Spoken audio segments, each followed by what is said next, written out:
할렐루야. 찾으시는 교회에서 함께 예배하는 모든 성도들을 사랑하고 축복합니다. 또한 온라인으로 참여하는 성도들 가정에도 주의 평강이 가득하기를 소망합니다. 오늘은 강림절 세 번째 주를 맞이해서 예수님께 드릴 기쁨의 선물, 예수님께 드릴 기쁨의 선물이라는 제목으로 하나님의 말씀을 전할 때 은혜 받으시기를 소망합니다. 우리 서로 이렇게 인사하겠습니다. 주님 오심을 기쁨으로 기다립니다. 주님 오심을 기쁨으로 기다립니다. 할렐루야. 네. 자, 오늘 강림절 셋째 주일을 맞이하였습니다. 강림절을 보내면서 우리 강림절의 의미들을 꼭 기억하시라고 이 강림절에 대한 말씀을 주일마다 말씀을 나누고 있습니다. 우리가 강림절 혹은 대림절, 대강절 다 동일한 같은 이름인데 우리가 강림절 하면 꼭 성탄절 요 전을 하다 보니까 그냥 성탄절을 기다리는 아기 예수님의 오심을 기다리는 그런 절기로만 생각하는데 그렇지 않다고 말씀을 드렸습니다. 이 강림절은 과거, 현재, 미래의 의미가 다 들어 있습니다. 먼저 과거는 이미 2000년 전에 하나님께서 육신의 몸을 입고 이 땅에 오신 아기 예수님의 탄생을 기다리는 절기이면서 현재 우리 마음속에 우리의 삶의 현장에 말씀으로 임재하실 예수 그리스도를 기다리는 절기이고 미래 이 땅에 하나님의 나라가 임하는 다시 오실 예수 그리스도, 다시 오실 예수 그리스도를 기다리는 절기가 바로 이 강림절이라는 것이죠. 즉, 이 땅에 과거에 오신 아기 예수님을 기다리는 절기를 넘어서 그 아기 예수님이 현재 이 땅에 나의 삶의 자리, 나의 삶의 마음, 그 삶의 가정, 사업장, 일터 속에 임하시는 그 현재의 하나님을, 그 예수님을 기다리는 절기. 또 미래, 재림의 예수님, 다시 오실 그 예수님을 기다리는 절기가 이 강림절인 것입니다. 오늘은 셋째 주일을 맞이해서 이 분홍색 초에 불이 켜져 있습니다. 이런 질문이 하나 들어왔어요. 목사님, 교회들마다 대강절 초를 보니까 우리 교회는 초가 5개인데 어느 교회는 4개로 되어 있는 교회가 있더라고요. 네, 맞아요.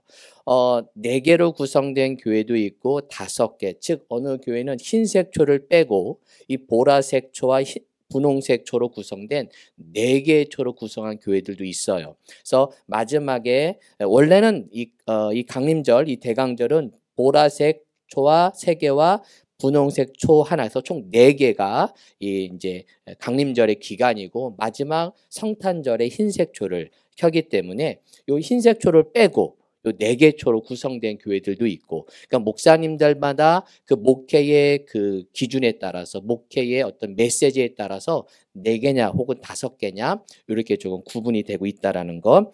어쨌든 저는 이제 성탄절까지 다 기억하라고 흰색 초까지 마지막 두고 5개를 초를 켜고 있습니다. 각 초에는 의미가 담겨져 있는데요. 우리가 첫 번째 초를 켜는 것은 예언의 초 혹은 희망의 초라고 할 수 있습니다. 함께 묵상하며 읽을 말씀은 이사야 60장 2절 3절을 함께 읽으면 도움이 되고요. 둘째 주에는 베들레헴의 초라 그래서 준비의 초, 준비한다. 그래서 이사야 9장 1절 2절. 그리고 셋째 주에는 목자들의 초로 기쁨의 초라고 이야기합니다. 이사야 35장 10절 말씀, 마지막 천사들의 초, 사랑의 초라고 그래서 이사야 9장 6절에서 7절을 함께 묵상하면 요 각 주마다 의미 있는 말씀 묵상이 될 것입니다. 이렇게 각 초마다 초를 켜면서 우리 예수님의 오심을 기다리는 것이죠. 오늘은 강림절 이 세 번째 주일로 분홍색 초에 불이 켜져 있습니다. 이 분홍색 초는 기쁨의 초라고 말씀을 드렸어요. 원래 강림절은 이렇게 보라색 초로 구성이 됩니다. 교회력에는 보라색을 쓰는 교회력, 저도 지금 제가 목사 가운을 입으면서 보라색 스토를 하고 있는데 이 보라색 스토를 하는 절기가 또 하나가 있다 그랬죠. 무슨 절기라고 그랬죠? 그렇죠. 사순절에도 이 보라색 이 스토를 하게 됩니다. 그래서 보라색의 의미는 참회와 또 왕대심, 그리고 회개를 의미하는 게 이 보라색의 의미입니다. 그래서 강림절은 똑같이 제2의 사순절이에요. 제2의 사순절로 똑같이 사순절에도 우리가 개인으로 묵상하고 회개하고 금식하고 또 하나님을 바라보는 그렇게 사순절을 보내듯 이 강림절에도 똑같이 예수님을 기다리면서 특히 이제 초대교회 때는 이 강림절에 세례 예식을 많이 했습니다. 연말에 세례 예식을 하면서 세례 받을 자들이 마음의 준비를 하면서 이 강림절 기간에 세례 교육을 하고 그 세례를 받기 이전에 자신의 몸을 깨끗이 하고 경건한 그런 활동을 하면서 그 기간을 함께 맞물려 돌아갔던 것이 이 강림절의 유래입니다.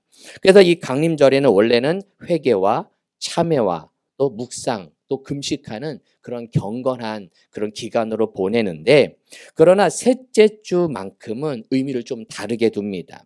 나머지 기간에는 회개와 참회 기간이라면 이 셋째 주일만큼은 기쁨의 초를 켜면서 이날만큼은 금식을 풀고 이날만큼은 더 기뻐하고 즐거워하면서 서로 교제를 나누고 하나님의 주님의 부활과 주님의 승리를 기뻐하는 절기로 이 강림절 셋째 주일을 지켰다는 것이죠. 그러면 왜 셋째 주일이냐? 왜 셋째 주일을 이렇게 유독 기쁨의 초를 붙이느냐? 유대인들에게는 그리고 그들에게는 삶이라는 의미를 그들은 늘 가지고 있었어요. 그래서 예수님도 부활한 지 며칠 만에, 죽은 지 며칠 만에 3일 만에 부활하셨고, 천지창조도 제3일째에 다른 창조 때는 보시기에 심히 좋았더라 한 번씩만 언급하는데 이 셋째 날에만 보시기에 심히 좋았더라를 2번으로 성경에 나오거든요. 그래서 그들에게는 3일을 기쁨의 날, 의미 있는 날, 우리로 말하면 행운의 날, 즐거운 날, 이런 날로 정해서 그날만큼은 그들에게 기쁨의 초를 켜면서 함께 즐거워했다고 합니다. 이번 한 주간 기쁨의 초를 이번 한 주간 켜면서 여러분의 마음에 부활의 예수님, 승리의 예수님을 여러분의 마음에 모시고 승리하는 믿음의 가정 되기를 축복합니다.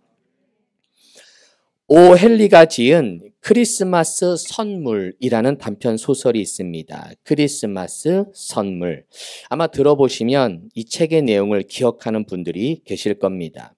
이 주인공은 짐과 델리라고 하는 미국의 젊은 부부입니다. 이 부부는 서로 마음 깊이 서로 사랑을 했습니다. 그런데 형편이 너무 어려웠습니다. 그러나 가난하고 불편한 생활이었지만 이 두 사람에게는 각자 귀한 보물을 하나씩 가지고 있었는데요. 아내 델리는 모든 사람이 부러워하는 금발을 가지고 있었고 남편 짐에게는 아버지가 물려준 금시계가 있었습니다.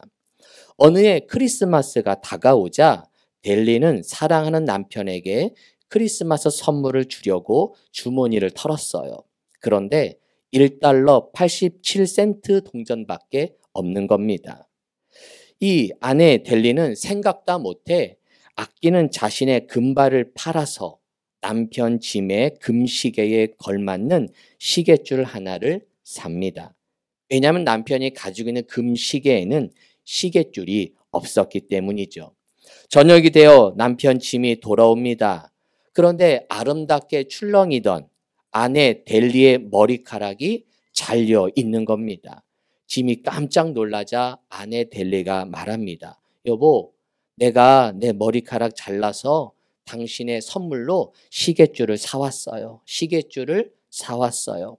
그러자 이 남편 짐도 자신도 하나 준비했다고 하면서 자신의 그런 안주머니에서 부스럭거리던지 포장지에 싼 물건을 하나 꺼내 놓습니다. 그것은 아주 값비싼 머리빗 한 세트였습니다. 아내의 출렁이는 아름다운 금발을 빗으라고 남편 짐은 자기가 물려받은 유일한 금시계를 팔아 사온 것이죠. 결국 이 두 개의 선물은 서로 소용이 없어졌죠. 머리빗을 할 머리카락이 없었고 시계줄을 사왔지만 금시계는 없어졌죠. 하지만 두 사람의 사랑을 서로 확인하는 시간이 되었던 것이죠. 이 소설을 통해 진정한 사랑이 무엇인지, 진정한 선물이 무엇인지를 우리에게 알려주고 있습니다. 이 소설은 마태복음 2장에 동방박사들이 아기 예수께 드린 선물을 모티브로 쓴 작품으로 원 제목은 동방박사의 선물, 원어가 동방박사의 선물입니다. 그리고 이 소설의 마지막 부분에 이런 글이 있습니다. 이들 부부의 선물은 동방박사들이 예수께 드린 선물만큼이나 값진 것이었다. 여러분은 성탄절을 준비하면서 아기 예수님께 어떤 선물을 준비하고 있습니까? 이 책의 모티브로 한 마태복음 2장에 보면 처음 예수님이 이 땅에 태어나실 때 동방의 박사들이 3가지 예물을 드렸다라고 성경에서 이야기합니다. 마태복음 2장 11절, 집에 들어와 아기와 그의 어머니 마리아가 함께 있는 것을 보고 엎드려 아기께 경배하고 보배합을 열어 무엇과 무엇으로 드리니라? 예물로 드리니라. 그래요. 동방 박사들은 황금과 유향과 모략을 예물로 예수님께 드립니다. 예로부터 학자들은 이 3가지 예물의 의미가 무엇일까? 이 황금과 유향과 모략을 왜 드렸을까? 그 해석을 다양하게 해왔습니다. 2세기의 리옹이라는 교부 이레니우스는 이렇게 이야기합니다. 황금은 아기의 왕다운 위엄, 유향은 예수님의 신성, 모략은 십자가상의 죽음을 표현한 것이다 라고 보았습니다. 칼 라너는 이 황금은 우리들의 사랑을, 유향은 우리들의 그리움을, 모략은 우리의 고통을 의미한다고 보았습니다. 이렇게 의미로만, 어떤 영적 의로만 본 것이 아니라 황금 성인전이라는 이 책에 보면 오히려 아기 예수님께 실제적인 피로를 주었다라고도 보기도 합니다.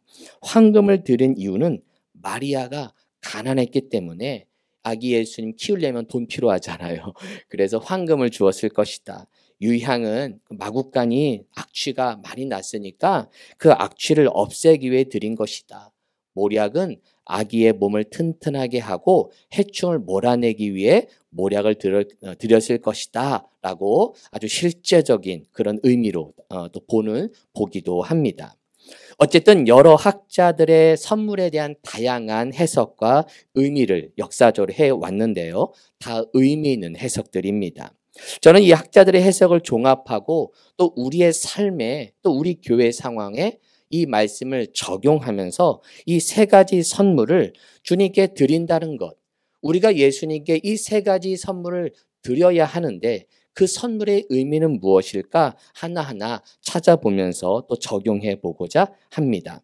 예수님께 드린 3가지 선물, 우리가 기쁨으로 드려야 할 선물은 무엇일까? 그 첫 번째는 이 황금은 왕으로 오신 예수님, 황금은 왕으로 오신 예수님. 자, 왕으로 오신 예수님. 시작. 왕으로 오신 예수님. 자, 황금의 의미는 뭐냐? 왕으로 오신 예수님을 의미합니다. 여러분, 황금은 지금도 그렇지만 아무나 가질 수 있는 것이 아닙니다. 왕관도 황금으로 돼 있죠. 그리고 그 당시에 궁도 황금으로 지었습니다. 황금 자체는 왕을 상징합니다. 동방박사가 황금을 선물한 것은 이 땅에 왕으로 오신 예수님, 우리가 그분을 왕으로 모시겠습니다 라는 의미가 담겨져 있는 것이죠. 또한 이 세상 사람들로 하여금 이 땅에 왕으로 오셨다라는 것을 알리기 위해서 황금을 드림으로 예수님이 이 땅에 왕으로 오셨습니다라고 세상에 전파하기 위해, 세상에 알리기 위한 것입니다. 자, 오늘 본문 말씀에 보게 되면 2장 1절, 2절 보면 1절 누구 왕 때? 헤롯 왕 때에 예수께서 유대 베들레헴에서 나심에 동방으로부터 박사들이 예루살렘에 이르러 말하되 누구의 왕으로? 유대의 왕으로 나시니가 어디 계시냐? 우리가 동방에서 그의 별을 보고 그에게 경배하러 왔노라 하니. 자, 2장 1절에 보니까 1절 2절에 보니까 헤롯 왕으로 그리고 유대인의 왕. 마치 1절 2절이 헤롯 왕과 유대인의 왕을 비교하는 것처럼 보입니다. 진짜 왕이 누구냐 하는 것이죠.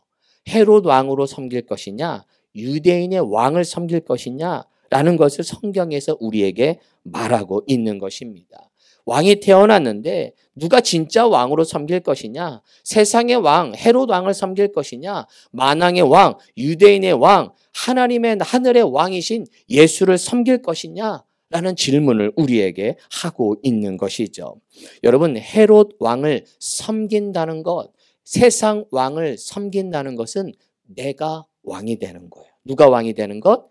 내가 왕이 되는 거예요. 내가 주권을 갖겠다는 거예요. 그런데 하늘의 왕을 섬긴다는 것, 유대인의 왕, 만왕의 왕 대신 예수님을 섬긴다는 것은 나의 주권을 예수님께 드린다는 의미입니다. 황금을 주님께 드린다는 것은 나의 주권을 누구께?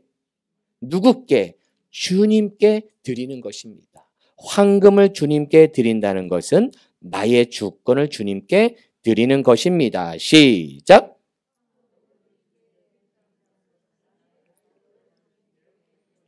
네, 내가 주님께 황금을 드린다. 우리가 황금을 드리는 게 아니죠. 황금을 드린다는 의미는 나의 주권, 이것을 주님께 드리겠습니다. 내 주권, 내 것이 아니라 주님 것입니다. 라고 나의 욕망을 내려놓고, 나를 내려놓고 주님께 내 주권을 드리겠습니다. 라는 고백이 담겨져 있는 것이죠.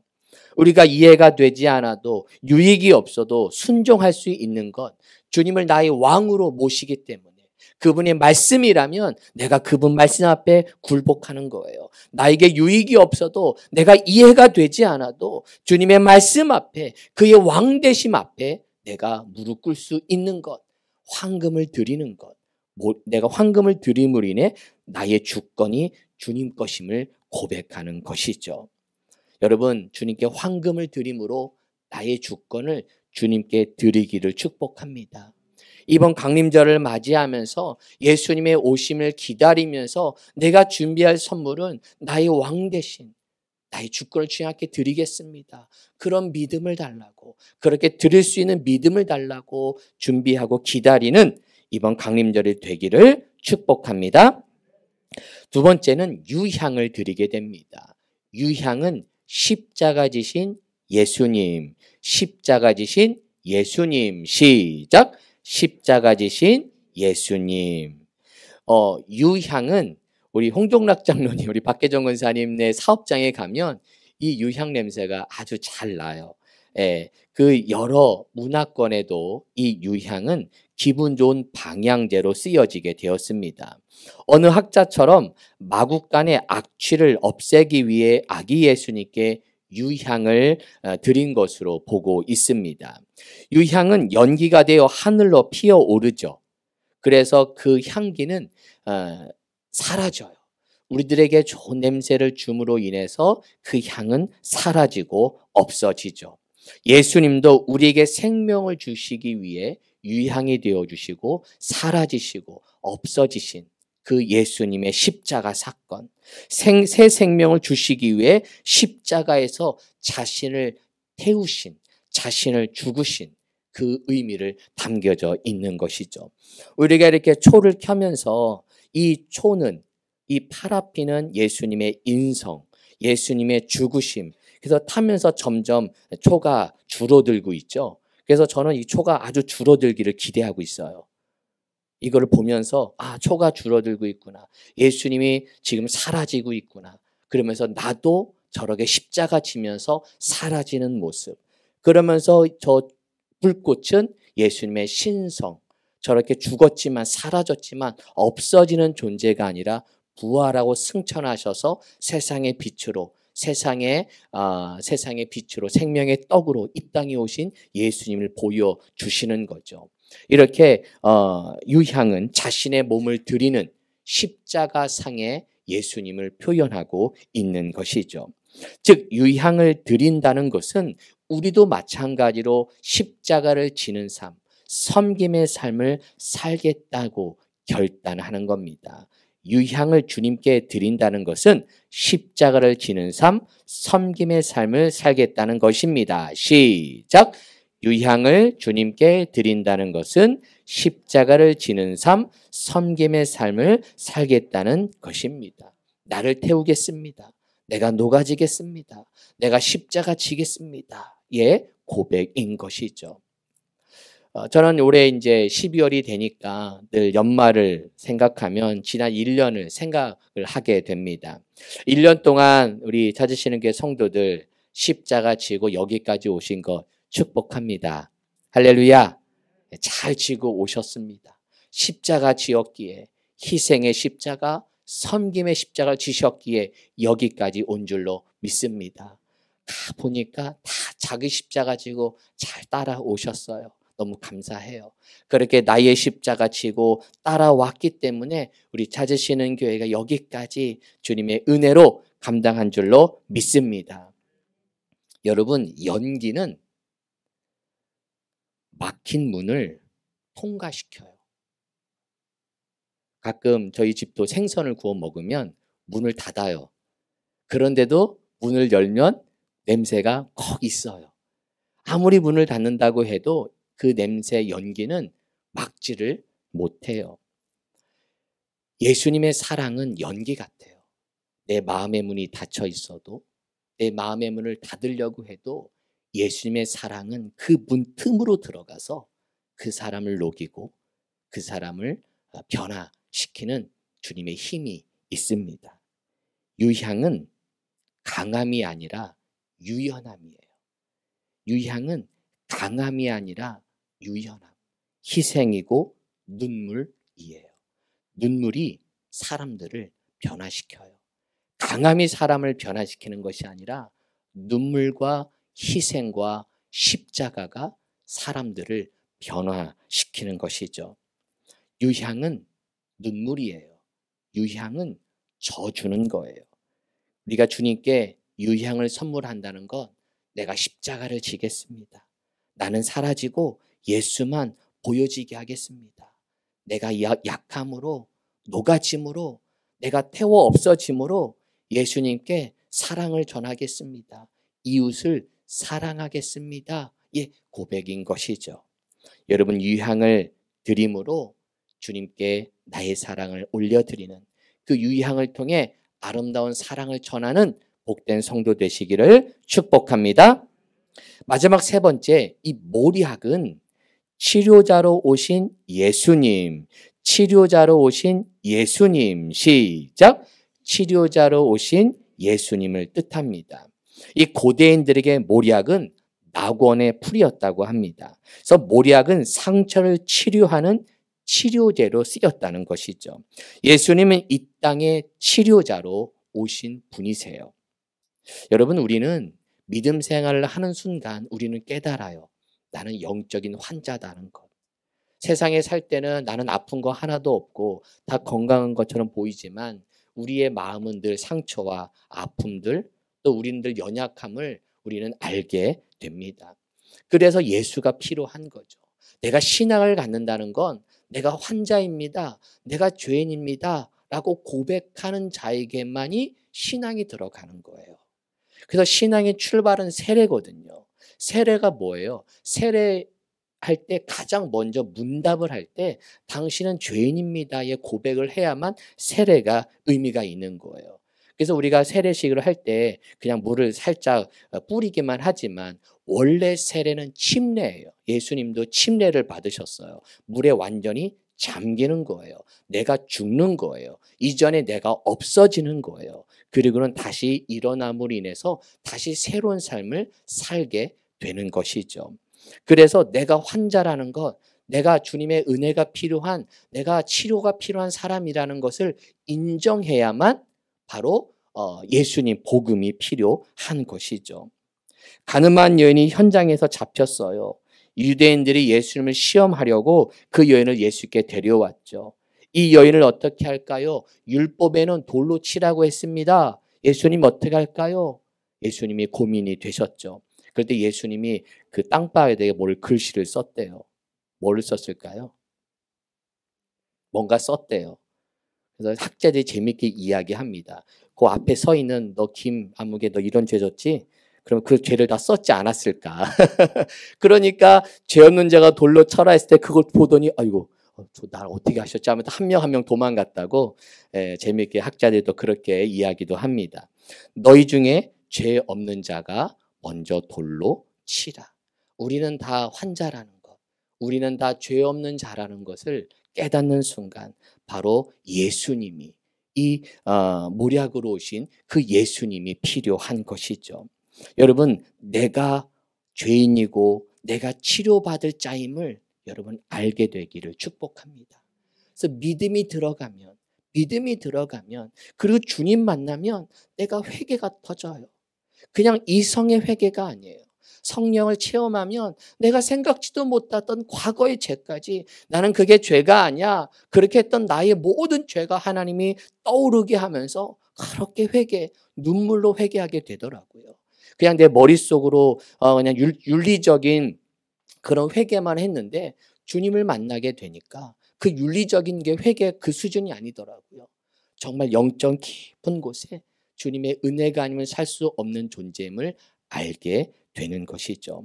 그러기에 여러분 치유가 우리는 다 필요한 사람들입니다.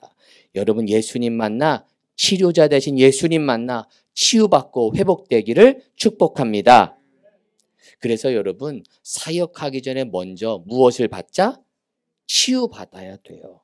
여러분 과거의 상처, 과거의 아픔들, 그런 과거의 힘든 여러 가지 것들을 먼저 주님 앞에 치유받아야 돼요.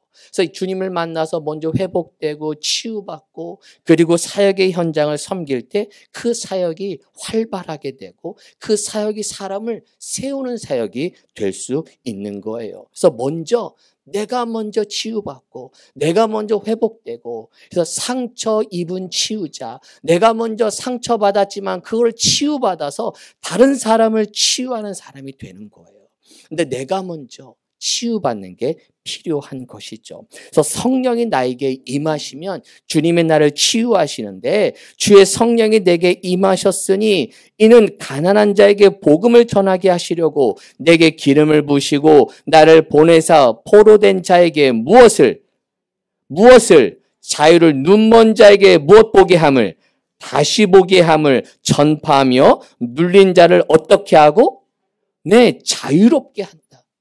주님의 성령이 임하심으로 포로된 자가 자유케 되고 눈먼 자가 다시 보게 되고 눌린 자가 자유롭게 되는 이런 치유의 주님을 만날 수 있기를 축복합니다. 우리는 나도 모르게 포로돼 있어요. 나도 모르게 눌려 있어요. 나도 모르게 눈이 감겨 있어요. 목사님 저 눈 1.5인데요. 저 2.0인데요. 네. 저도 점점 노안이 와서 죄송합니다, 권사님. 점점 안 보여요. 근데 이런 눈이 아니잖아요. 영적인 눈이 떠져야 되는 거예요. 영적인 눈. 믿음의 눈이 열려야 감사가 보여지고 믿음의 눈이 열려야 은혜가 보여지고 배우자의 장점이 보여지고 자녀의 좋은 점이 보여지는 거예요. 여러분 눈먼 자가 다시 보게 되는 역사가 있게 될 줄로 믿습니다. 여러분 눌린 자가 자유케 되는 복이 있게 될 줄로 믿습니다. 언제부턴가 눌려있지 않으세요? 막 삶의 걱정, 미래의 두려움, 막 은퇴에 대한 두려움, 우리 어르신들 막 열심히 직장 생활하고 사업할 때마다 야 내년에 어떻게 될까? 이런 사회의 수많은 변화 속에 어떻게 살아가야 될까? 막 여러 고민들이 많이 있으실 거예요. 그런 눌린 것에서 우리 예수님을 통해 자유케 되는 복이 있게 되기를 축복합니다. 저도 내년에 목회 계획을 짜면서 저도 모르게 자꾸만 눌리는 걸 느껴져요. 어떻게 무엇부터 시작할까? 이제 내년부터 정말 본격적인 목회를 짜고 해야 되는데 기도가 되는 거죠. 네. 그래서 때로는 뭐 잠도 별로 못 잘 때도 있어요. 그래서 계속 생각하면서 기도하면서 하나님이 하실 일과 내가 해야 할 일을 보게 하여 주옵소서. 할렐루야. 제가 이 설교 저를 위해 주신 말씀이었거든요. 금요기도 왜 제가 이 얘기 왜 했겠어요? 제가 자꾸만 내가 할 일과 하나님이 할 일 구별하지 못하고 그냥 근심고 눌려가지고 막 아무것도 하지 못하는 그런 저를 보면서 안 되겠구나. 하나님의 일과 나의 일, 내가 걱정할 거 내가 걱정하고, 내일 일은 내일이 걱정. 내가 걱정한 내일이 주인이에요. 주어예요, 주어. 내일이 걱정하게 해라. 그것은 뭐냐? 내일 하나님이 걱정하게 하라는 거예요. 왜? 내일은 하나님의 영역이다. 시작. 내일은 하나님의 영역이에요. 오늘은 나의 영역이에요. 오늘을 살면 돼요. 오늘 나에게 주어진 거 열심히 목회하고 기도하고 전도하고 여러분 사업하고 우리 학생들 공부하고 나에게 맡겨도 오늘을 살으면 돼요. 그러면 내일은 하나님의 시간이야. 하나님의 영역이에요. 하나님께 맡기라는 거예요. 그 눌린 것에서 자유케 되라는 거예요. 걱정, 염려에서 자유케 되기를 축복합니다. 여러분, 대강절이 교회력의 시작이라고 말씀을 드렸잖아요. 이제 사실은 새해가 밝았어요. 우리는 이미 새해가 밝아서 이제 1월이 지나서 가고 있어요. 우리가 지금 우리가 태양력, 양력으로 우리가 1월을 새해로 보지만 사실은 교회력은 이제 이미 새해가 됐어요. 여러분 새해가 되면 뭐 해요? 결단하잖아요. 과거는 다 잊어버리잖아요. 이제 내가 새롭게 살겠다. 내가 뭔가 새로운 결단하고 내가 과거처럼 아니라 새로운 마음으로 살겠다. 결단하잖아요. 이 강림절이 그런 기간인 거예요. 과거는 벗어버리고 이제는 새로운 삶으로, 이제는 이전 것은 지나갔으니 보라 새 것이 되었도다. 이전 것은 지나갔으니 보라 새 것이 되었도다라고 고백하며 나의 과거는 잊어버리고 새 것이 되는 은혜가 있게 되길 축복합니다. 이전 것은 지나가는 거예요. 이제 이 대강절을 보내면서 여러분의 과거의 상처, 여러분의 과거의 아픔, 그것을 다 벗어버리기를 축복합니다. 그런 은혜가 있고 이제는 읽어봅시다. 그런즉 누구든지 시작. 그런즉 누구든지 그리스도 안에 있으면 새로운 무엇이라? 피조물이라. 이전 것은 지나갔으니 보라 무엇이 되었도다? 새 것이 되었도다. 저 이 말씀 너무너무 좋아해요. 힘들 때마다 저 말씀 묵상해요. 이전 것은 지나갔어. 어제는 지나갔어. 어제 후회해봤자 아무 소용이 없어. 이제는 나의 시간. 오늘을 살고 내일 하나님께 맡길 때 하나님께 내일도 새로운 삶을 주실 것이고 내일도 하나님의 만나를 내려주실 것이고 내일도 내 삶을 이끌어 주시고 내일도 여전히 불기둥 구름기둥으로 우리를 인도하실 그 하나님을 믿고 따라갈 수 있기를 축복합니다. 그러려면 나의 아픔을 보여드리는 거예요. 그래서 모략을 주님께 드린다는 것은 내 상처를 주님께 보여드리는 것입니다. 모략을 주님께 드린다는 것은 내 상처를 주님께 보여드리는 것입니다. 시작. 모략을 주님께 드린다는 것은 내 상처를 주님께 보여드리는 거예요. 왜? 내가 보여드리지 않으면 주님은 치료할 수 없어요. 내가 나를 감추고 있으면 주님은 나를 치료할 수가 없어요. 회개가 뭐예요? 주님 나 이런 죄가 있어요. 나 이런 연약함이 있어요. 고백이에요. 그것을 드러내야만 주님의 치료가 되는 거예요. 나만 장군이 문둥병에 걸렸어요. 그는 갑옷으로 그걸 다 감추고 살았어요.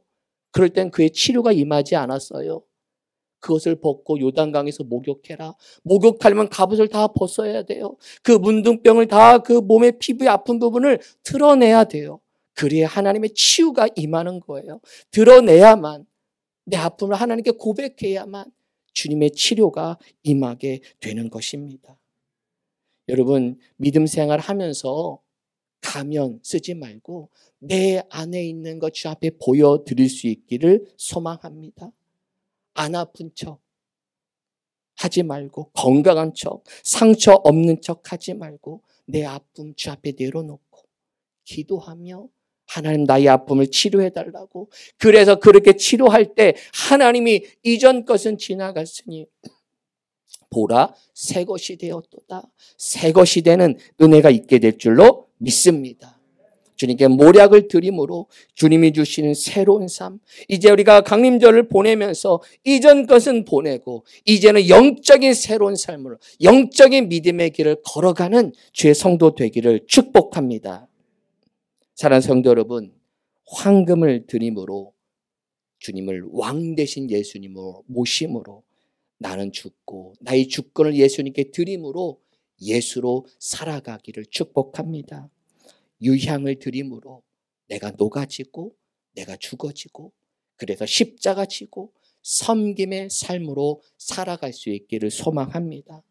모략을 드림으로 나의 과거의 상처, 예수님 치유자 되신 예수님을 만남으로 상처는 다 벗어버리고 새로운 피조물로 새로운 새 것으로 다시 거듭나 주님의 길을 걸어가는, 그래서 강림절을 끝내고 예수님을 오시는 순간 이전 것은 지나갔으니 보라 새 것이 되었도다. 새로운 피조물로 날마다 승리하는 우리 모든 주의 성도 되시기를 주님의 이름으로 축원합니다. 아멘. 기도하겠습니다. 하나님, 강림절을 맞아서 예수님께 드린 선물을 내가 준비하고자 합니다. 동방 박사가 드린 황금 유향 모략을 나의 삶에 적용하며 나는 죽고 예수로 살게 하시고 섬김의 삶을 살게 하시고 새로운 피조물로 살아 더 거룩한 백성, 새로운 결단, 새로운 믿음의 길을 살아가는 우리 모든 성도들 될 수 있도록 축복하여 주옵소서. 예수님의 이름으로 기도하옵나이다. 아멘.